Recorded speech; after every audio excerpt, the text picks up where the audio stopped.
سلام بچه‌ها، حالتون چطوره؟ اسم من ثمینه و به یه قسمت دیگه از برنامه جویستیک خیلی خیلی خوش اومدین.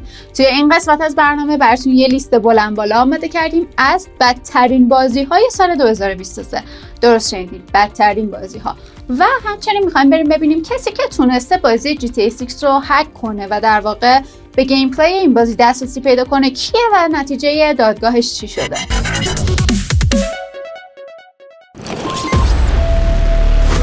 It's a battle of perception. If you control what people believe, you control the world. Makarov's writing his own rules. My comrades, we stand reunited! You want some war? The time has come to show them the meaning of true power. Available November 10th. Pre-order and play the campaign now. وبسایت IGN که همیشه آخرین اخبار دنیای گیم رو پوشش میده و میتونید مطالب رو توش بخونید، اومده به همه بازی‌هایی که سال 2023 ریلیز شدن از 1 تا 10 نمره داده. اونایی که نمره 4 یا کمتر رو گرفتن توی یه لیستی گذاشته، گفته به عنوان بدترین بازی‌های سال 2023 اینا رو براتون آماده کردیم. خیلی تعداد بازی‌ها زیاد بود، ما چند تاش رو می‌خوایم بهتون معرفی کنیم. اولین بازی که چشمم بهش خورد مورتال کامبت 1 بود. قلبم وایستاد، اما بعد اینکه رفتم دلیلش رو خوندم متوجه شدم که موضوع چیه. ببینید بچه‌ها، بازی مورتال کامبت 1 فوق‌العاده است، هم استوریش هم همه مودهایی که داره. من کلا خیلی دوستش دارم این بازیو. ایرادی که اومدن ازش گرفتن روی نسخه نینتندو سویچ این بازی هستش. میگن که خیلی باگ داره، فریم ریتش پایینه، کیفیت بازی پایینه در واقع، و وقتی که بازی میکنی بک‌گراندت هی تار میشه. نمیدونم، احساس میکنم مثلا بازی سنگین بوده اومدن ریلیزش کردن واسه این نینتندو و کششش رو نداره انگار، و تنها ایرادی که ازش گرفتن این بوده. پس دیگه من خیالم راحت شد که مورتال کامبت 1 خوبه. روی سویچ بازیش نکنید. Mortal Kombat 1 on the Switch is nowhere close to the experience you'll have with it on PlayStation 5, Xbox Series XRS, or PC. There's a hint of a great fighting game still peeking through the blurry backgrounds, but its horrendous load times, inconsistent frame rate, muddy visuals, and plethora of bugs make the Switch version an altogether aggravating way to play what is a great fighting game on other platforms. It quite simply should not have released in this state, and certainly not at a price that's equal to the superior current gen version. یه بازی دیگه هم که به چشمم خورد توی این لیست بازی اسکال آیلند رایز آف د کانگ بود که شما در نقش یک گوریل توی جنگل تشریف دارید. دلیلشون برای اینکه به این بازی نمره خوبی ندادن این بود که بازی خیلی باگ داره، کیفیتش بده، داستانش سر و ته نداره و توی بازی شما اصلا به چالش کشیده نمیشی که بخوای یه حرکت هوشمندانه انجام بدی و کلا یه سری فایت های بی هدف و بدون منظور توی بازی هستش و کلا خیلی بازی هیجان انگیزی نیستش و بازی هم میگن طراحیش هم مثلا که خوششون نیومده بوده و زشت بوده.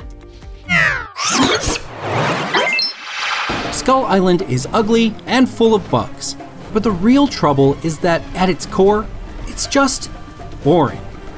It makes no meaningful attempts to do anything new or clever, with mindless combat and pointless platforming that make it feel like a worse version of every action game from the last 20 years. This isn't the kind of bad game you can play to laugh at, or that took some cool swings but missed, or that creates weird combinations of technical snafus that lead to unexpected but entertaining results. It doesn't even rate enough to be called frustrating. Rise of Kong is fundamentally disinterested in itself, a giant ape game that doesn't even care enough about what it's doing to make the ape feel giant. بازی FC24 نسخه سویچش هم توی لیست بدترین بازی‌های سال قرار گرفت، به خاطر اینکه خیلی کیفیت پایینی داره روی نسخه سویچ، خیلی اسلوه، یعنی همه چی کنده روند بازی، فریم ریتش پایینه و توی مودهای آنلاینش خیلی وقتا مشکل کانکت شدن وجود داره. شما مثلا نمیتونی دسترسی داشته باشی به خیلی از قسمت‌های آنلاین گیم. Even though it's no longer copying and pasting its work from previous years, EA Sports FC24 is subpar on the Switch. The Frostbite engine is an improvement, but still a Sunday league without the other version's smooth hypermotion animation tech. Its slow gameplay and poor frame rate make new features like playstyles pretty much useless. And while Ultimate Team is no longer just the same version from FIFA 17, connection and matchmaking issues mean other modes like Volta and Clubs are almost unplayable at the moment. If you're dying to play soccer on the go, you could likely do worse than EA Sports FC 24 on the Switch. But if you have the option, you'll find a much more enjoyable and modern version on any other platform.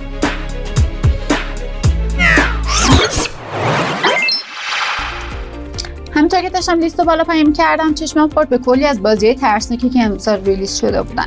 بازی‌هایی مثل آنهولی، استری سولز و گریهیل اینسیدنت که جزو بدترین بازی‌های سال بودن. البته نمیدونم، من از تریلرش که نگاه کردم بازی گریهیل اینسیدنت رو خیلی بدم نیومد. حالا بریم با هم دیگه ببینیم این تریلر رو و شما بهم بگید که نظرتون راجع به این بازی چیه.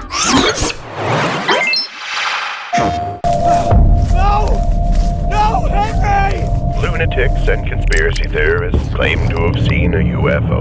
The minority tries to convince other people that the small green aliens are real. They're lying. The government. That is not a weather balloon.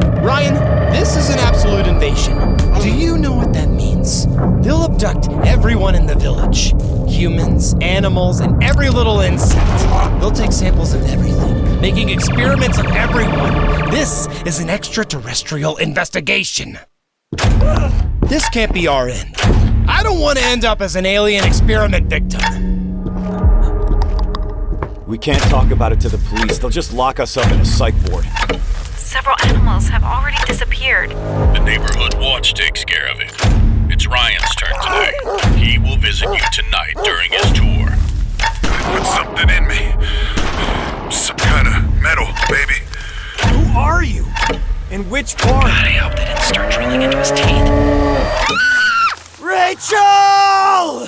Good luck, Ryan. Waiting for you. هر روز توی اخبار که نگاه کنی امکان نداره اسم راکستار یا GTA 6 به چشمت نخوره. حالا کمپانی راکستار اومده اخیراً اعلام کرده که به خاطر لیک شدن گیم پلی بازی و همون تریلرش که در واقع لو رفته بود و اینا پخش شد، یه چیزی حدود 5 میلیون دلار بهش ضرر مالی وارد شده و هزاران ساعت از وقت و انرژی و زحمات کارکنانش همه هدر رفته.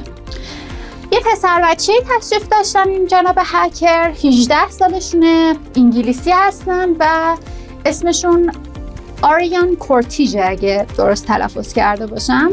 ایشون جزو گروه هکری لپسس هستن. خیلی ید طولایی در زمینه هک دارن. شرکت مایکروسافت، انویدیا و کلا کمپانی بزرگ دیگه رو هم هک کردن.